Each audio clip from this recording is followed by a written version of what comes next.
Did you just spit on yourself? A little bit. Have I got a bogey? Because I felt, you know when you breathe in through your nose and you feel like a little waft, you feel like a little blah, blah, blah. No. Just hairy. Just your hair tickling your nose. Have I got a hairy nose? You got a hairy face. That's not what I was asking. I was asking about my name. Right, I'm going to begin with you, Danny. I just want because I've always wanted to write a screenplay, and Don't bother. No, Don't bother. because it's just one of those things that it feels like the hardest part is doing it.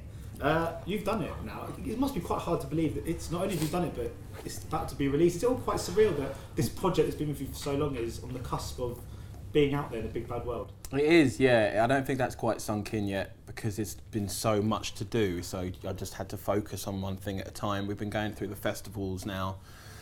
The festivals have been really, really kind to us. And so it's just been so busy. I think when that will kick in is after Friday, when I'm sat there going, well, it's out in cinemas now. What's happening? What do people think? But yeah, it's really, really bizarre. What's he doing? Is he putting faces? No, right. I thought you looked. I was just looking at my hand, pretending that I'm listening. He looked over at you and then smiled, and I thought you were doing something. I'm just looking at my ring. Okay. On my finger. And yeah, so it's really bizarre and very surreal. And it was the whole thing's been about 6 years since I first started writing it. So it's a big, big chunk of my life. I didn't know it was that long in the making. I had no idea. Mate, I wouldn't have fucked about half as much. You know what I mean? I'd have behaved. I know. Well, with that script that you threw out the window on Yeah, the yeah, first day, yeah. that took me about 5 years to write. Right, that. And you came in and went, bollocks. I'll say what I like. No, but that was the whole point. I always wanted to improvise and use a lot of improvisation because I love doing that. And then when you get Michael Socha in, it's just a missed opportunity if you don't. So we had this script that we'd worked really hard on, and we knew the bits that we definitely had to get in, but we wanted guys like Michael to play around as well. Because Michael, I mean, you came on quite late. Do you think that's actually a blessing sometimes? Because do you think you could almost over-prepare for a role sometimes if you've got if you know it's in 3 months' time, for example? It depends on the role, I think. I mean, I thought you was doing a funny face then. I just see it. Yeah, we're paranoid now. Yeah, I know. We've been doing this all day. We did an interview earlier where he was writing little messages to me on a radio thing, writing little messages going, "Your mum is," or like he wrote something saying, "I don't like what you're wearing today," and I was trying to talk about the film. Anyway, sorry, carry on. I forget what I was saying. What was the question? Sorry. Over-prepare. Can you over-prepare for a role? Is it better sometimes to have a short amount of time to prepare? Yeah. Well, I'd like to say that I'm not like Alex, but I think I am quite like Alex in some respects. So I don't think he required a lot of preparation, and doing the improvisational stuff. I think he had an idea of who he was on the script, and I just thought I could go in there and have fun with him. But yeah, I suppose it's just you've got the part going and do it now. It must have helped as well to have Georgia on board because you guys go way back. Way back, yeah. She's a good friend of mine, and George's mum, Fiona. Yeah, if it weren't for Fiona, I don't think I'd be an actor. I don't think I've got my foot in through any of the acting doors. She's coming tonight actually, Fiona, so I'll give her a big cuddle. Yeah, nice. About 3 years ago, I sent her a Mother's Day bouquet of flowers and said to my drama mummy, she's my drama mum. I needed a drama mum in my life, so she's my drama mum. She took me down to London actually. She introduced me to my agent that I've got and been with for 10 years. So, yeah, she's really helped me, actually. We didn't know about any of this when we cast the two of them. And they were thrown into a room with us about a week before we started shooting. We didn't have an Alex or a Lulu. So we were getting a bit worried. And then Anna Kennedy, our casting director, threw Michael into a room with us. And we went, right, he's perfect.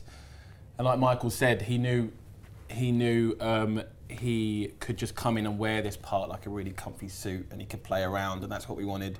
Not someone who was going to stand there all day going, I don't understand this guy.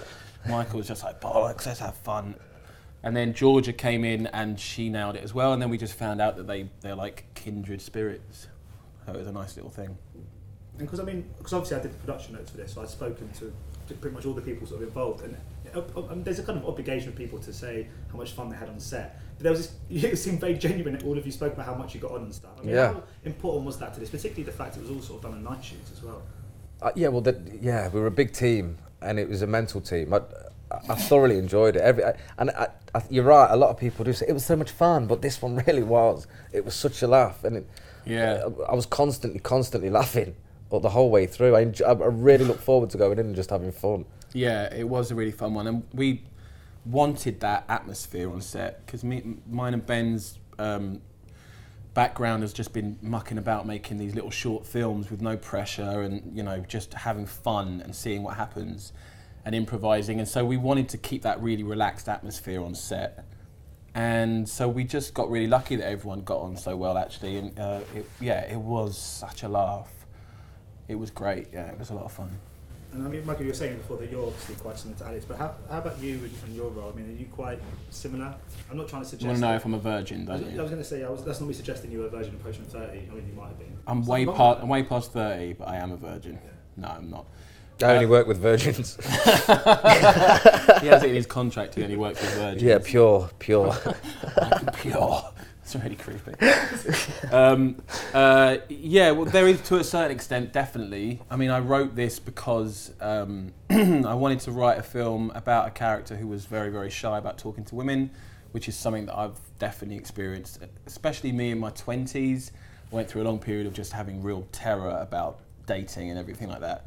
But now you're a massive slag. Now I can't move for it. You can't move for gash. I've got to buy a new stick to beat him off. Yeah. Not really.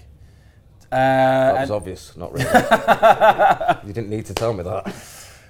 And so, yeah, there is definitely a bit of me in my 20s in gym. Yeah, for sure. And Michael, because you were saying before about how close obviously the camaraderie was and everything like that. Yeah. Obviously you come through the kind of Shane Meadows school of filmmaking. I was speaking to Thomas Togus before. Oh wow. He said actually, as an introduction into cinema, it can be quite an unfair introduction because it's so unique the way he works. Everyone is so closely sort of tied together. Yeah. But sometimes you go on other projects and you expect it to be the same and it's not replicated. Yeah. So I mean, it must be quite nice when you get projects like this that make you feel like, oh, this is what I kind of always wanted to do. This is what Shane almost. Yeah.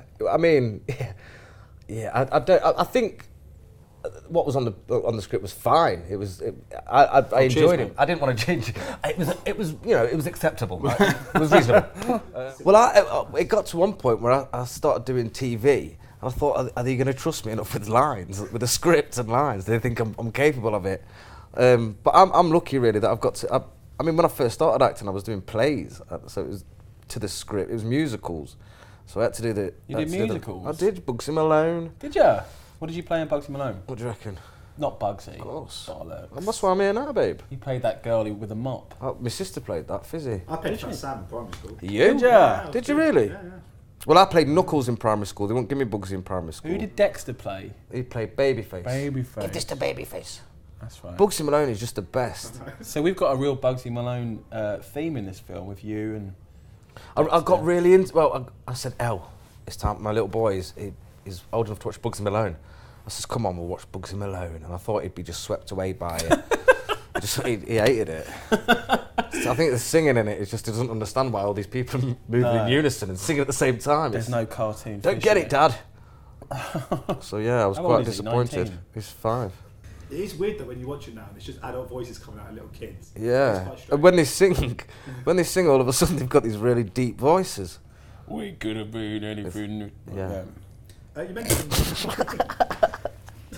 talking to hairy faces, Dexter Fletcher. Nice. Good, right? You must be thrilled to get him on board because obviously, I mean, that role, I think you always said that you wanted it to go to quite an esteemed, kind of quite established actor, and to have him take it on must have been great. Yeah. Well, we knew that because we knew we needed cameos because our main 4 cast, no offence, were not huge stars. So we knew we needed some relatively high-profile cameos dotted around us. And so Dexter came from our producer Maggie Monteith. She knows Dexter, and she got in touch with him. And thankfully, he came down for a day and just had the best time.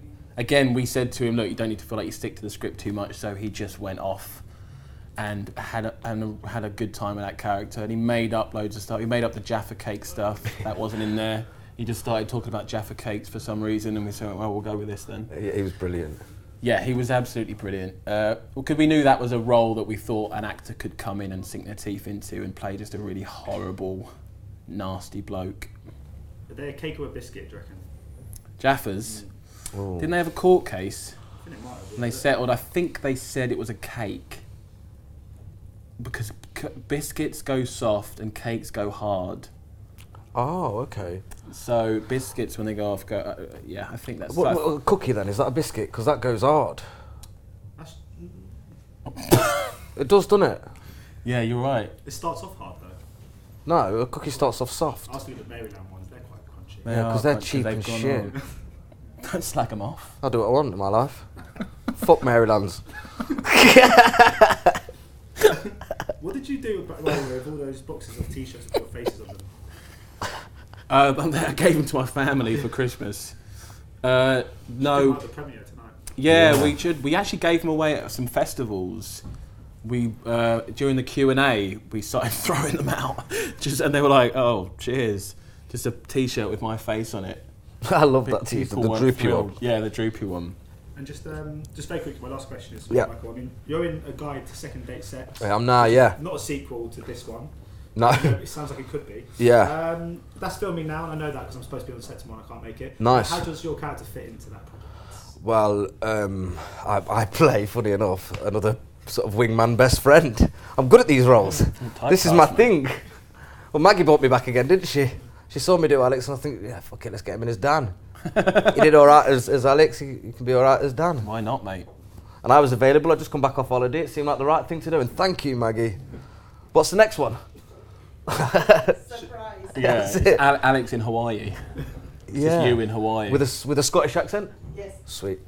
Well, I look forward to it. Thanks so much for your time, guys. Nice one, dude. Thank you very much. Ladies and gentlemen, you're watching Hey You Guys!